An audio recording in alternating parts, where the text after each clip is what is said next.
শিরক শব্দের অর্থ কী? শিরক শব্দের অর্থ হচ্ছে অংশীদার করা, পার্টনার করা। আমাদের চারপাশে তাকালে আমরা দেখি অনেকেই আছে যে একা একা ব্যবসা করে বা বিজনেস করে, আবার অনেকেই আছে যে 2 জন 3 জন 4 জন মিলে পার্টনারশিপে বিজনেস বা ব্যবসা করে। ইসলামিক দৃষ্টিকোণ থেকে যদি আমরা একটু বিষয়টা পর্যালোচনা করি, তাহলে আমরা খুব সহজেই বুঝতে পারব যে শিরক বলতে মূলত বোঝানো হয়েছে আল্লাহর সাথে কাউকে পার্টনারশিপ বা শরিক করা। সেটা আল্লাহর বিধানের সাথে হোক, আইনের সাথে হোক, অথবা আল্লাহর কোনো শক্তিমত্তার সাথে হোক। আল্লাহর যে বিধি বিধান, নিয়ম, আইন বা কানুন, তার সাথে যদি আমরা কোনো নবী, রাসূল, পীর, অলি, আউলিয়া, গাউস, কুতুবের স্বরচিত আইন, কানুন, বিধি বিধান সংযুক্ত করি, পার্টনারশিপে ফেলে দেই, তাহলে সেটা শিরক হিসেবে অভিহিত হবে। ধরুন, আল্লাহ রাব্বুল আলামিন সূরা জিলজালে যেমনটা বলেছেন যে হাসরের মাঠে আমরা প্রত্যেকে আমাদের সকল পাপ ও পুণ্য একেবারে অণুপরমাণু ক্ষুদ্রাতি ক্ষুদ্রভাবে দেখতে পাব। সূরা আরাফের ৮-৯ এবং সূরা মুমিনুনের ১০২ ও ৩ নম্বর আয়াতে আল্লাহ রাব্বুল আলামিন বলেছেন যে আমাদের সকল পাপ ও পুণ্য ওজন করা হবে। যার পাপের পাল্লা ভারী হবে সে নিশ্চিতভাবে জাহান্নামে যাবে, আর যার পুণ্যের পাল্লা ভারী হবে সে জান্নাতে যাবে। এই পৃথিবীতে আমরা যত পাপ করি, সেই পাপ যদি আমরা খাস দিলে তওবা না করে মৃত্যুবরণ করি, সেটা মাফ হওয়ার কোনো সুযোগ নেই। এখন কোনো পীর, অলি, আউলিয়া, গাউস, কুতুব যদি আপনাকে বলে যে সকালবেলা ফজরের নামাজের সময় অমুক দোয়া পড়লে সাগরের সমান গুনাহ মাফ হয়ে যায়, এই যে তিনি একটা নতুন রুলস বা আইন বা কানুন বা নিয়ম অথবা বিধান জারি করলেন, যা পবিত্র কুরআন তন্ন তন্ন করে খুঁজলেও আপনি পাবেন না, সেক্ষেত্রে এই সাগর সমান গুনাহ মাফের দোয়া স্পষ্টত শিরক। কারণ এই আইন, এই বিধান আল্লাহ তার কুরআনে নাজিল করেননি। যদি আপনাকে কোনো মাহফিলে, কোনো মসজিদে, কোনো মাদ্রাসায় কোনো হুজুর, কোনো আলেম, কোনো অলি আউলিয়া, গাউস, কুতুব, কোনো নবী বা রাসূলও যদি বলে অমুক দোয়া পড়লে 40 বছরের গুনাহ মাফ, অমুক দোয়া পড়লে 80 বছরের গুনাহ মাফ, অমুক দোয়া পড়লে 500 বছরের গুনাহ মাফ, অমুক পাথরে চুমু দিলে সারা জীবনের গুনাহ মাফ হয়ে যাবে, এটা রীতিমতো আল্লাহর সাথে যুদ্ধ ঘোষণা, রীতিমতো আল্লাহর সাথে ধৃষ্টতা এবং স্পষ্টত শিরক। কারণ আইন, বিধি, বিধান, নিয়ম কানুন দেওয়ার অধিকার একমাত্র আল্লাহ রাব্বুল আলামিনের। আপনি বলতে পারেন, এরকম হাদিস যদি প্রচলিত থাকে তাহলে মানুষ অন্তত তাবলিগে যাবে, ফাজাইলে আমল পড়বে, বিভিন্ন আমল করলে যে এত বিশাল বিশাল সওয়াব হয়, মানুষ আরও উদ্বুদ্ধ হবে। কিন্তু না ভাই, এই আমল আপনাকে শিরকের অতল গহ্বরে তলিয়ে নিয়ে যাবে। আর সবচেয়ে ভয়ঙ্কর যে ব্যাপার, সেটা হচ্ছে যে মানুষ পাপ করলেও যার সাথে সে জুলুম করেছে, বেইনসাফি করেছে, তার জমি ঠকিয়ে খেয়েছে, তার অর্থ আত্মসাৎ করেছে, সুদ খেয়েছে, ঘুষ খেয়েছে, সেই হাক্কুল ইবাদের প্রতি তার কনসেন্ট্রেশন পুরোপুরি ডাইভার্ট হয়ে যাবে। সে মনে করবে আমি তো হজ করে এসেছি, কালো পাথরে চুমু খেয়েছি, আমার পাপ মাফ হয়ে গিয়েছে। আমি তো 5 ওয়াক্ত নামাজে পড়ি। একটা মানুষ যেমন তার বাড়ির কাছে পুকুরে বা নদীতে প্রতিদিন 5 বার গোসল করলে তার শরীরে কোনো রকম ময়লা থাকে না, ঠিক তেমনি আমার শরীরেও কোনো পাপ এর ময়লা নেই, কারণ আমি 5 ওয়াক্ত নামাজ পড়ি। আমি হজ করে এসেছি, আমি পুরো 1 মাস রোজা রেখেছি, আমি অমুক অমুক দোয়া পড়েছি, সুতরাং আমার পাপ মাফ হয়ে গিয়েছে। এইভাবে সমাজে জুলুম, অত্যাচার, নিপীড়ন, অর্থ আত্মসাৎ, ঘুষ, সুদ চলতেই থাকে। এটা কখনো বন্ধ হয় না।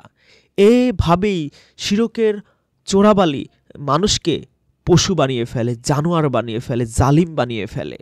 শিরক আমাদের মনে আল্লাহর কথা প্রবেশ করতে দেয় না, আল্লাহর কথার গুরুত্ব কমিয়ে দেয়, ভুলিয়ে দেয়। আল্লাহ যা বলেননি তা যখন আপনি কঠোরভাবে মানবেন, তখন আল্লাহ যা বলেছে তাতে আপনি কখনো ফোকাস করতে পারবেন না।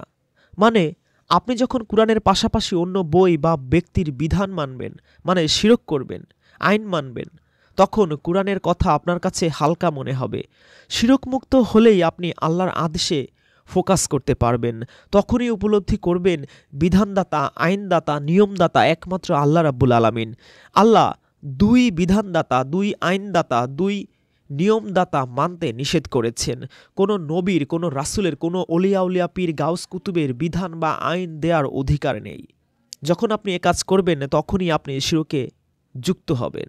যেমন দাড়ি টুপি, ঢিলা, তসবি, তাবলিগ, ইস্তেমা এসবের কথা আল্লাহ কুরআনে বলেননি, কিন্তু আপনি এসব কঠোরভাবে মানেন বা এসব নিয়ে আপনি কঠোর অবস্থানে, ফলে আল্লাহ যে বিষয়ে কঠোর অবস্থানে তা আপনাকে ভাবাবে না।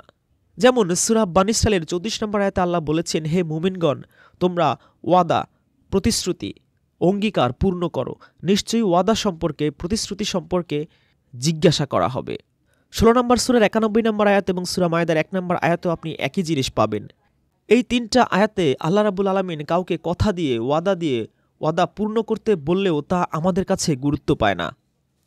আমরা মনের অজান্তেই মুমিনের লিস্ট থেকে অটোমেটিক্যালি বাদ পড়ে যাই।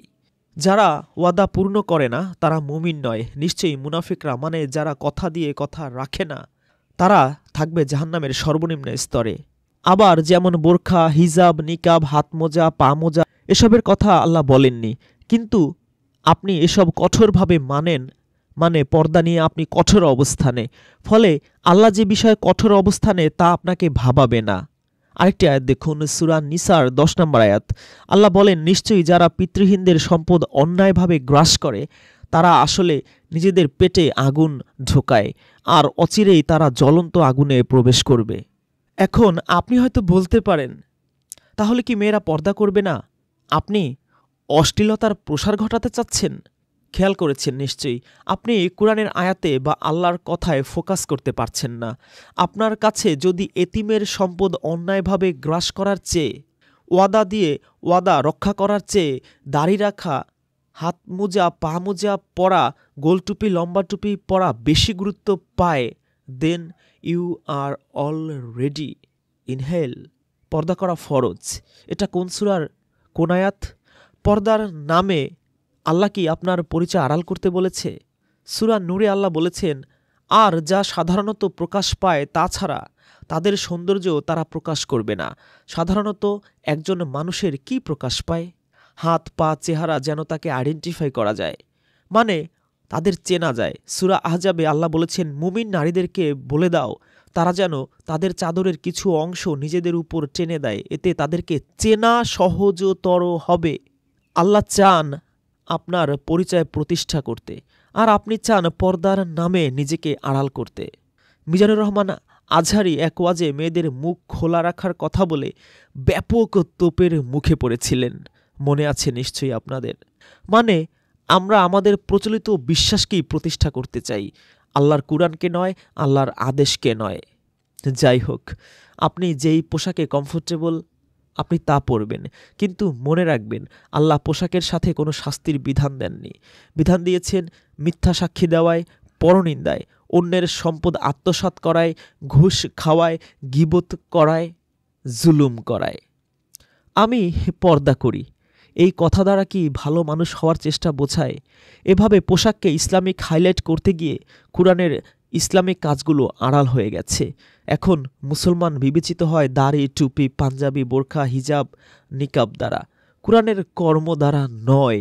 ইসলামী পোশাকের নামে আমরা এগুলো নারীদের উপর চাপিয়ে দিতে চাই, অথচ ভুলে যাই আল্লাহ বলেছেন সূরা বাকারার 256 আয়াতে, লা ইকরাহা ফিদ্দিন, দিনের ব্যাপারে কোনো জোর জবরদস্তি নেই।